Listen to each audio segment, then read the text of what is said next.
Hi, this is Eugenia Catherine Tiger. Everyone knows me as Carol. I do Mvskoke as catering, and I'm the fry bread queen, and I do a lot of Mvskoke cooking. The first recipe that I'll start off with is the hominy and meat, and the word for that is Sakkonepke. Then I'll go to the ingredients and how to prepare it. Pork roast at probably maybe 2 to 3 pounds. I cook it in a crock pot for about 3-4 hours till it's real tender, and then that's the first ingredient. Then I make sure it's seasoned and covered with water at least a couple of inches over, so that it will be real tender by the time I get ready to use it with the hominy. Right now I have cooked the roast at least 3 hours until it comes tender, and take the bone out, and that's when the liquid is ready for the hominy. The juice is what you see from the meat that's been cooked, and then I will add the 3/4 of the canned hominy back into the juice. The juice is I'm ready to add the meat back to the liquid into the hominy. That way it'll cook for another hour, but I have to see how much hominy takes up in the liquid. Then if I need it, then I'll use the rest of the hominy that I left out. And usually you want to make it kind of soupy. I usually cook my meat, if I have a big event, I cook it like 4 to 5 hours early, and then I have to make time for the meat to cook. It's not an overnight thing, but I usually just try to get ahead of time on my meat.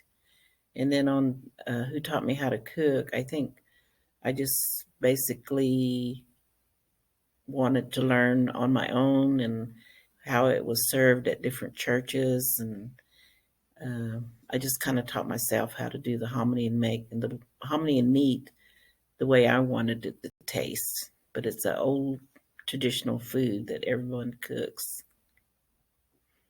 And then in the meantime, while my hominy and meat is cooking and taking its time, I don't like to rush my hominy and meat. I do have time to make grape dumplings, and the grape dumplings takes a good hour and 2. My next recipe will be the grape dumplings, Pvrko Afke.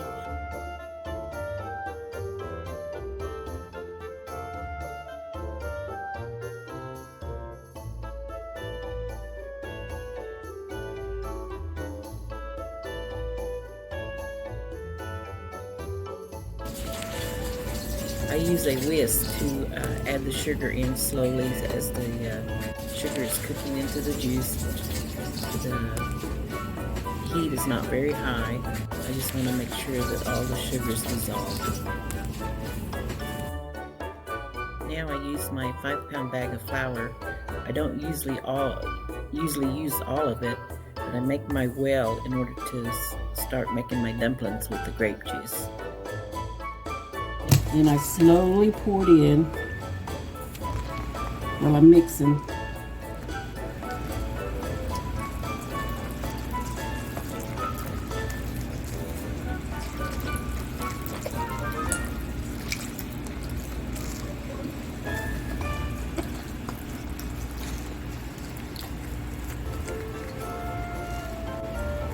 Mix your dough real good till it's almost smooth.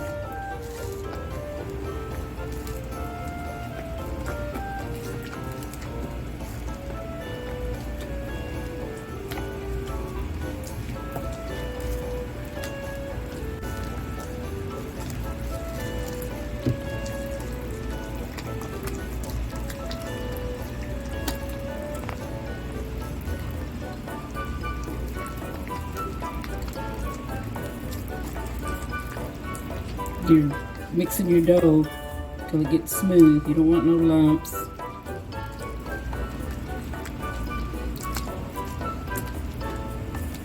And slowly adding in flour.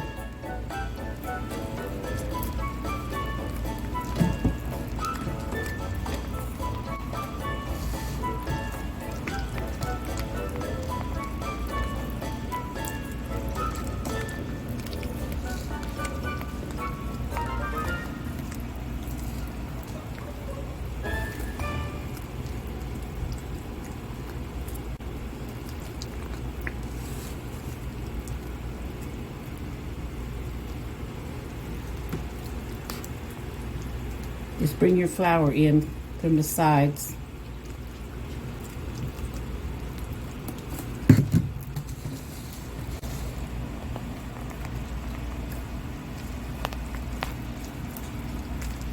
Oops, sorry.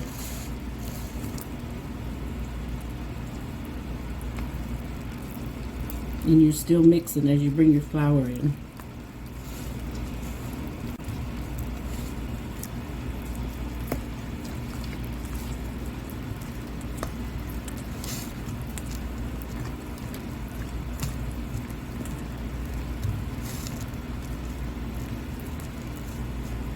Bring it in from the bottom sides as your dough is getting thicker.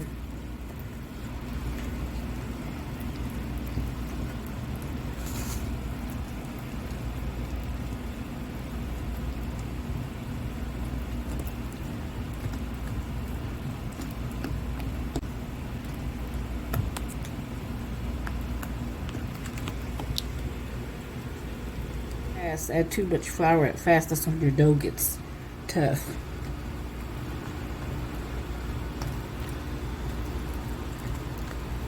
You're always mixing in, no matter what.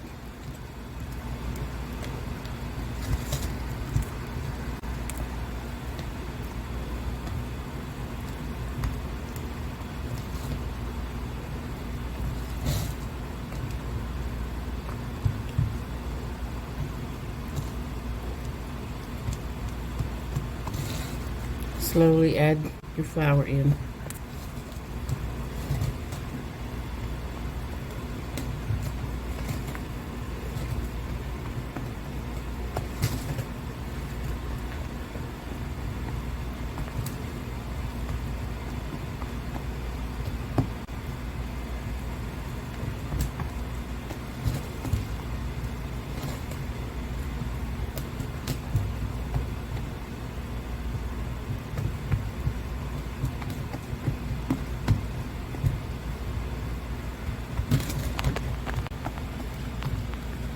By the time you get through, you don't want your dough too sticky.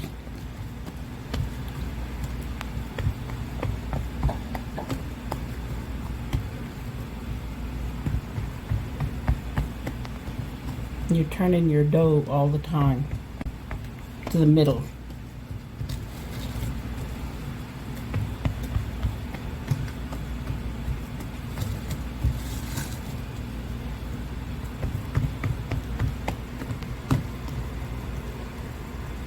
Your dough looks like it's going to be white. By the time you get through, ready to finish cooking it, it'll be still purple.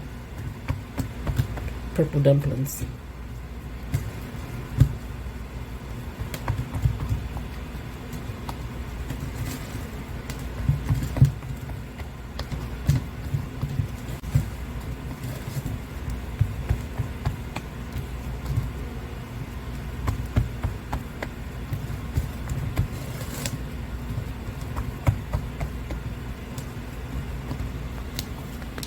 Okay, it's not too sticky yet. I mean, it's getting firming up a little bit.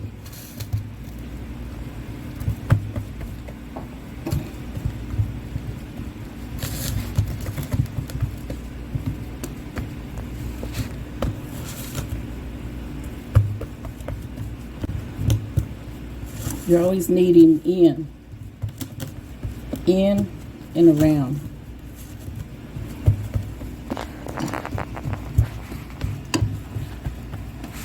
This should be good.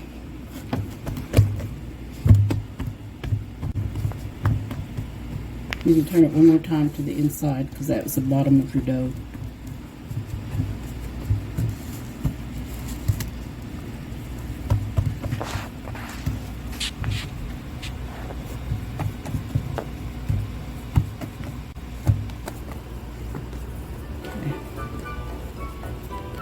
Okay. You're just cutting, just piecing off like a big biscuit.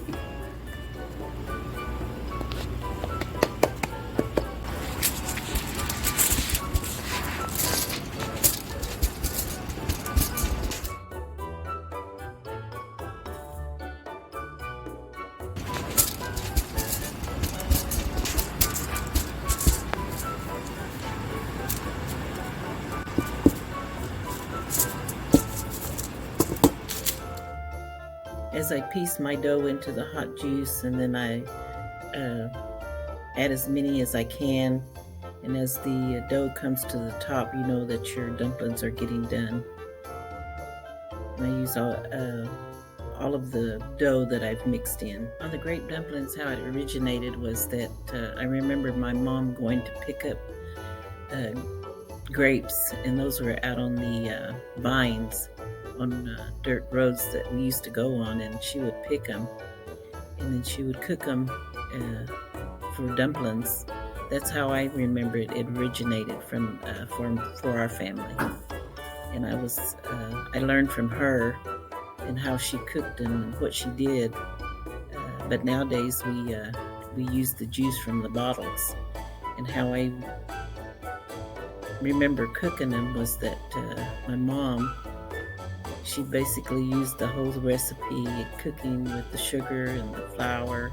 And now that we do them for wild Indian dinners, that's how I remember using those juices for the grape dumplings. And now I think it's important because we have a lot of things that are not cooked traditionally, and we just use the juices from bottles and things like that we have to use now because we don't have grapes on the vines anymore like they used to. They're hard to find.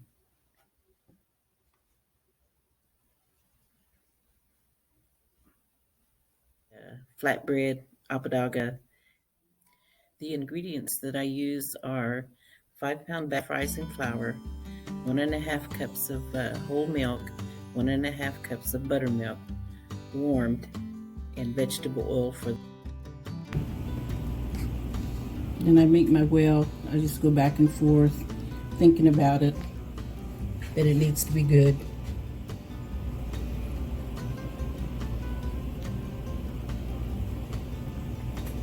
That people will want to eat it.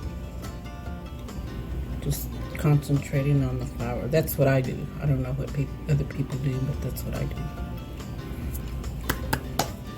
I add my milk slowly in order for the flour to mix well.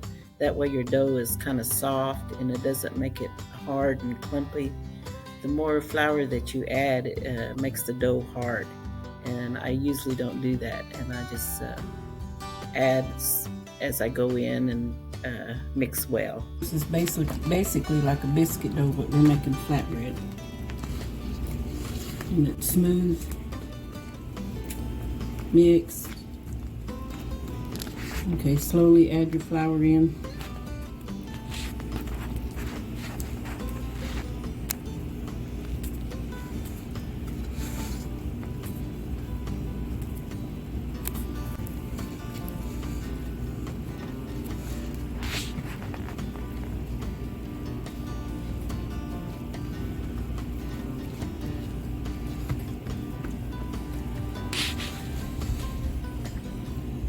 And if you add too much flour all at once, it makes your dough hard.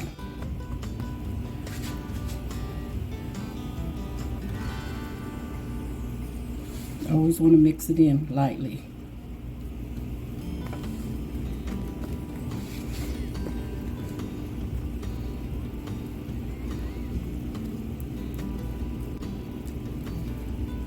You can tell as you turn it in, slowly turning it in, the dough is getting thicker.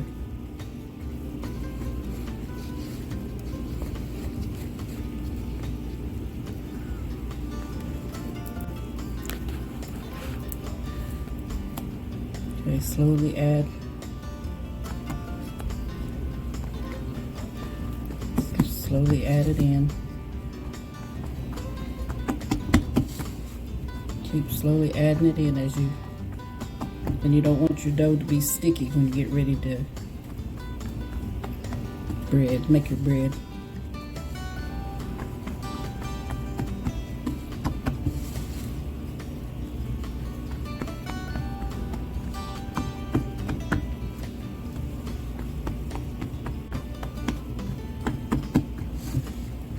You're just kind of like folding it in lightly. Your flour.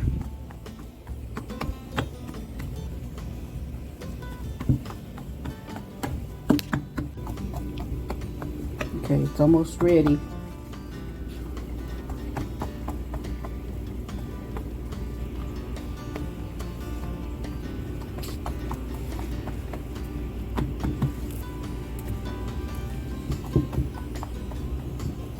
And turn it over. That's the bottom of your dough, so you can turn that in.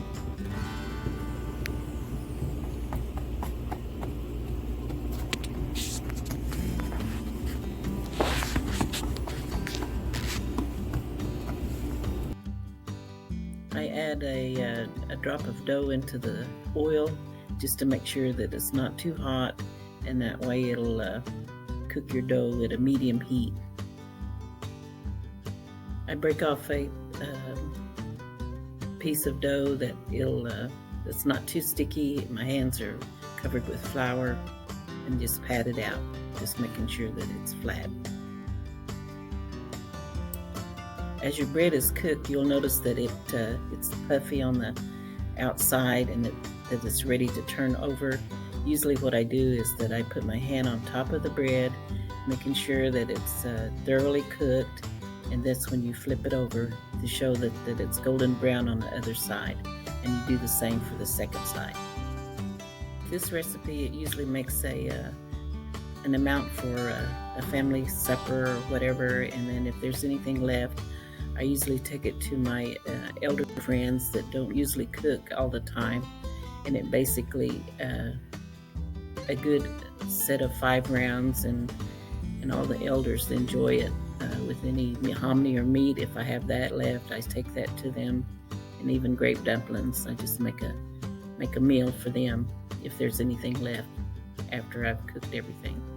Books J, I hope everyone enjoys the recipes, and I thank you for letting me teach you that these will be good recipes for try for your families, and that I know that it takes a little practice, that you will learn, and don't rush, and just make sure that everything is a good meal for all your families, and just keep trying and practice. That's the main thing, is practice everything that you do, and I'm just glad that you asked me to teach you these recipes, and I want to thank the library for asking. Meadow for watching my Humbug's J Facebook page, and I want to thank my granddaughter, also to my daughter, for having me do this video. I really appreciate everyone watching.